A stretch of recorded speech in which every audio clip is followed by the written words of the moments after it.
Hello guys, welcome once again. In the last video I have shown you how to design a database for your ASP.NET website page.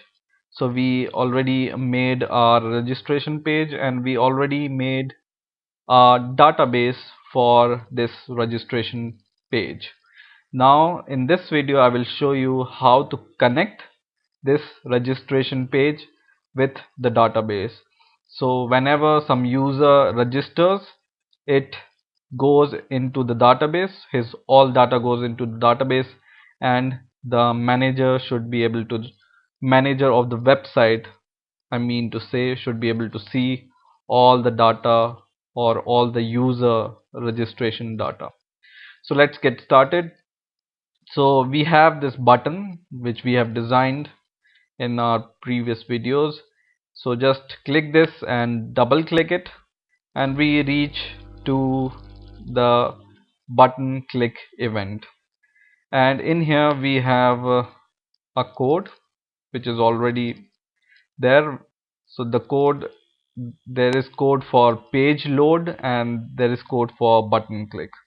So just go to this page load function or method, and here we will write, first of all I will write if, and in the bracket I will write here is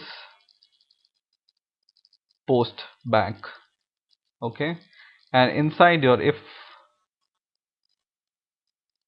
bracket just write, so we need to connect our registration form with our database. So I will write SQL connection. So you see here it's showing some error while I am writing SQL connection. So that means I need to import some user namespaces. So write using system dot data dot SQL client.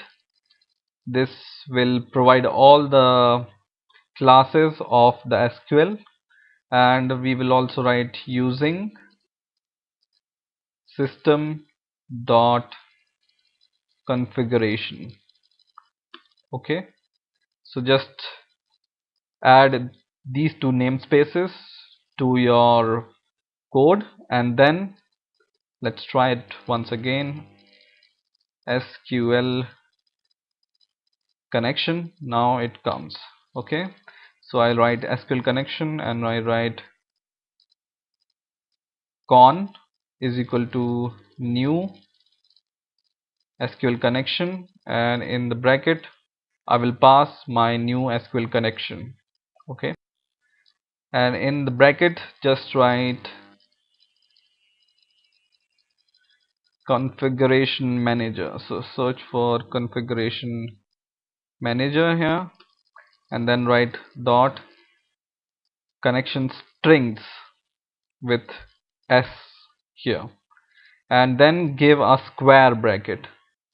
Okay, and in this square bracket we will pass our connection string name, which we have already designed in the manager ASPX page. So in the last video I have shown you how to design this manager and how to link your database with your this table. Okay, so in here just go to this SQL source registration, and in here go to the property. So select this source registration and go to the property and search for the property called expressions, and just click this button here. And last time we have given this name to our connection string, registration connection string, right? So I will copy this string from here and I will go to my registration.aspx.cs and I will pass this registration string here. Okay, so this we have defined in the last video, if you remember. and after this square bracket I will write the dot connection string. Okay, so once this is done, now in the next line we will write our query. So first of all, let's open the connection. So write con dot open, and we also make con dot close. So whenever you pass a query, or whenever you want to execute a query, you need to open the connection with the database, and after the execution of the query you need to close the database. So it's good to remember that whenever you open the database you need to close it, otherwise there may be problems while executing other queries. Okay, and in between this open and close we are going to write our query. So what we will write here, I will declare a string, and I will write check user, for example, is equal to, and I will pass a string, or I will construct a string or query. So I will write here select. This is a query language which we are writing for this database. Okay, so we have this database. So we have created this database called registration.mdf, and we have already created this user data table here, right? So in here I will write select count, and I will pass star. So this will count. Let me finish the query and then I will explain what I mean. So select count and in the bracket star from your table name, which is user data. See here, this is our table name, user data. So I will write user data and then write a clause. So write where your username. So this is our username column. So I will write username is equal to, and then after this double quote I will provide two single quotes, and in between I will provide two double quotes, and in between I will provide plus plus, and then I will write the name of the text box. Okay, so this double quote should be at the end, right? Now this plus sign will appear black. Okay, so just remember this format here, and in here I will write the name of my text box, which is for username. So username text box was text box un. So I will write text box un dot text. Okay, so once I have done that, my query is constructed. So this query selects count from my table, which is user data, where my username is this. I'm checking whether my this new username is already there in the database or not, and if it's already there I will warn the user that he should enter some other username, because two username cannot be same, right? So we have constructed our query, and in the next line we will write SQL command and give it object name com, for example, and is equal to new SQL command, and in the bracket of we will pass two argument.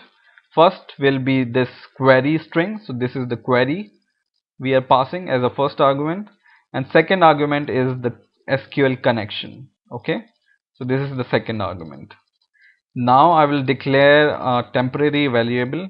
So write int temp is equal to, and then I will write convert dot to int 32, and in the bracket I will write here this variable com. So I will copy this SQL command here, dot execute scalar dot to string. So first of all, let me give this bracket, and then I will write to string and then bracket once again. Okay, so once this temp variable is done, then in the next line we will write if this temp is equal to 1, then we will say that response, so we will write response dot write, and in here we will write or show the message that user already exists.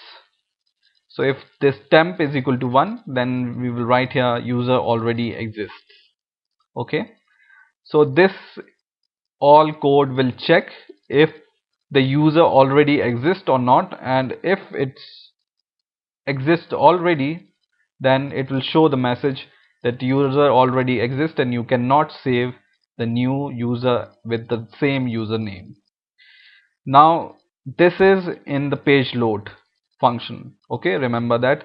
And in the button click event here, which is for the submit my button click event, I will just copy this code once again from SQL connection to the connection close till connection close here. So just copy this all the code. I'm copying this to save some time, and I will paste all the code in this submit button click event. Remember, we double click the submit button, and here we will paste all the code, and we don't need this response dot write your registration is successful. Just remove it from here, and this connection will be same. So we are connected to the same connection string, so this connection should be same, connection open should be same, and connection close should be same. And this temp and checking for the user will go, so I will just delete this, and all this connection variable declaration, then connection open will be same as above. And in this string we are going to change the query. So this time this is the insert query, so I will write string insert query, and I will change the query a little from here.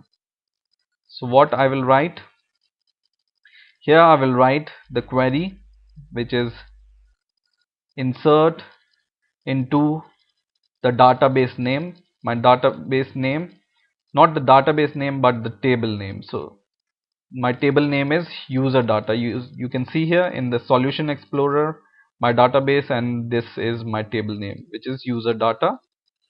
So I'll write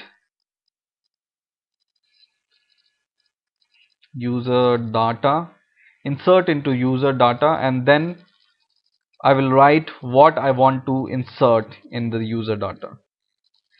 So I want to insert into user data username, email, password, and country, right?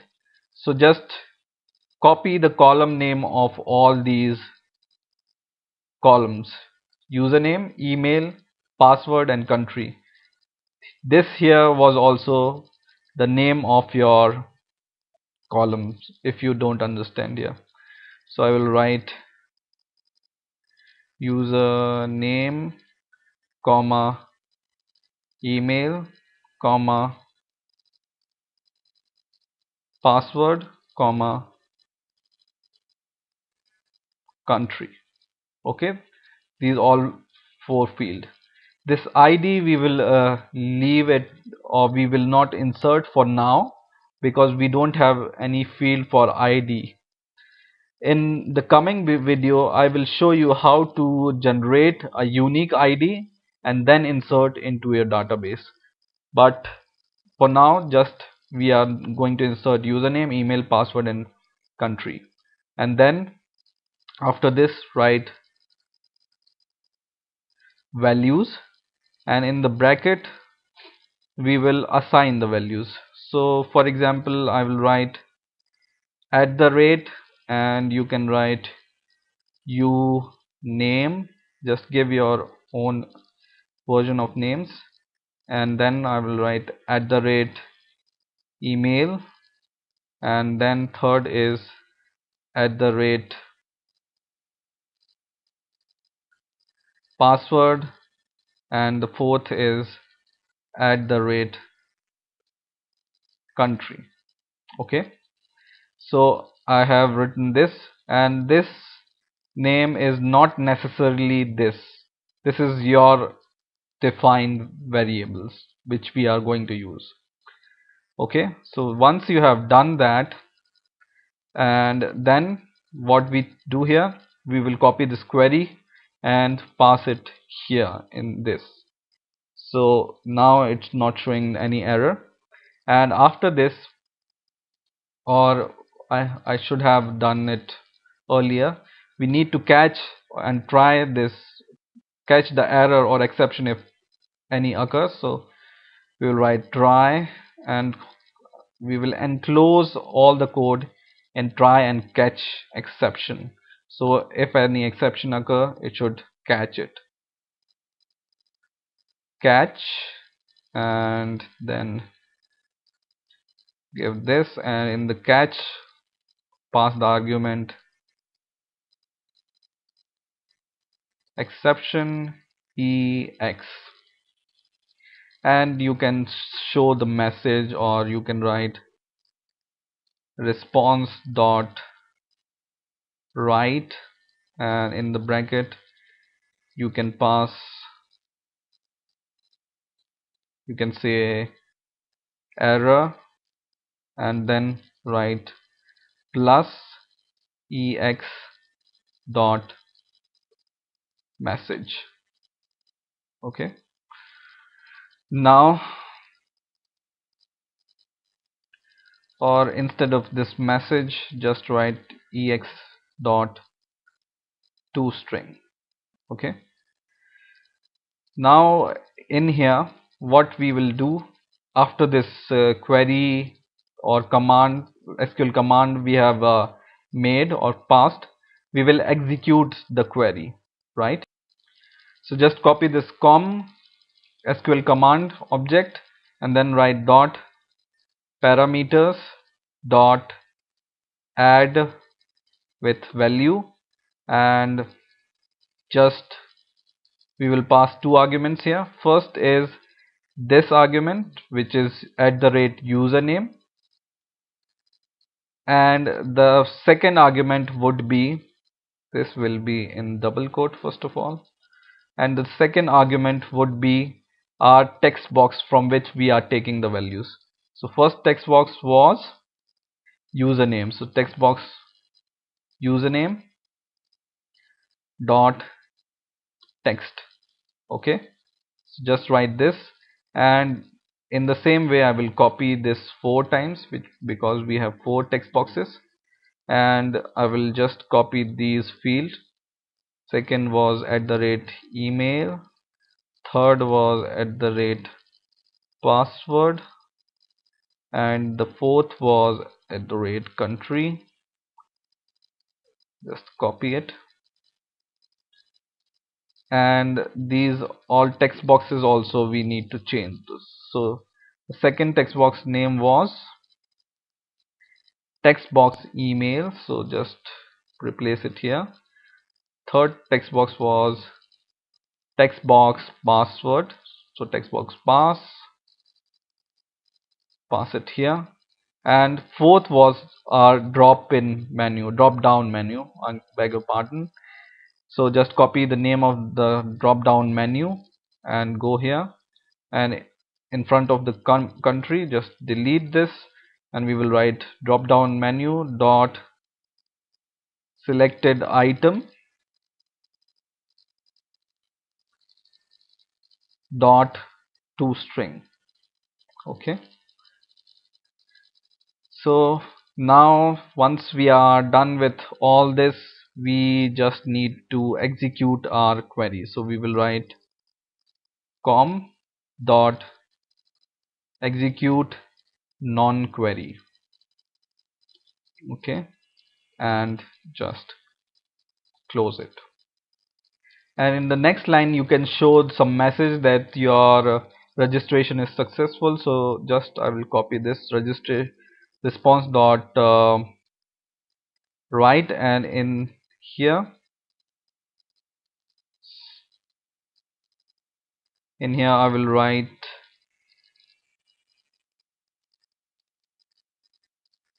registration is successful. Okay, and you can redirect your response to the other page also. So for just for demonstration I'm showing you this.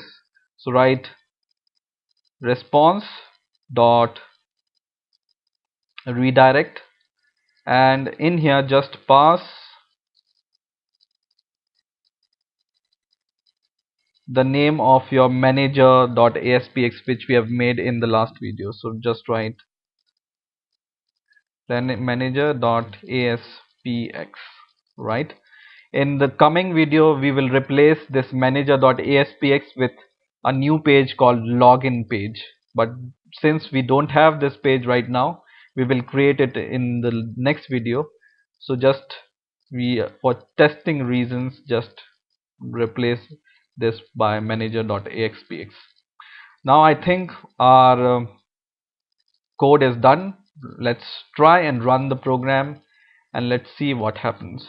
So I will click this button to run my program, and we will go to our new registration page here. Yes, it has opened and it's taking some time.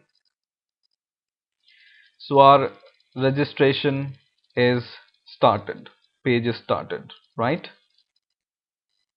So let's create a new user. So write mark, which is new user, and then email ID xyz@gmail.com is okay for now. Password 12345, confirm password 12345, select the country USA for example, and I say submit, and it's showing me some errors. It's showing me invalid object name user data. So by seeing this I should know that something is wrong with this or near this user data. So I will go here once again. I'll stop my program and I will see here, yes, this user data is spelled wrong. This user has this little umlaut over it, so I will write simple user. Okay, so the spelling of user data was wrong. So once again I will run the program, and it runs. Mark the email ID and the password 12345, repeat password 12345, country was USA, and I will submit. And now you can see the database, the new user is registered with a data called mark and his email ID, password, and the country. Let's register once again a new user. So for example I will run my program once again, and I will write Carl, email ID abc at the rate yahoo.com, Password is 11111, confirm, and then the country is France, for example, and I have submitted, and you can see it already is there, it's already in the database. Okay, Carl abc at yahoo.com, and password and the country. So now you have successfully connected your registration form with the database. Now in the next video I will show you how to create a login page, so that whenever user already registered want to log into your website, he enters his username and data or password, and he can access authorized web pages.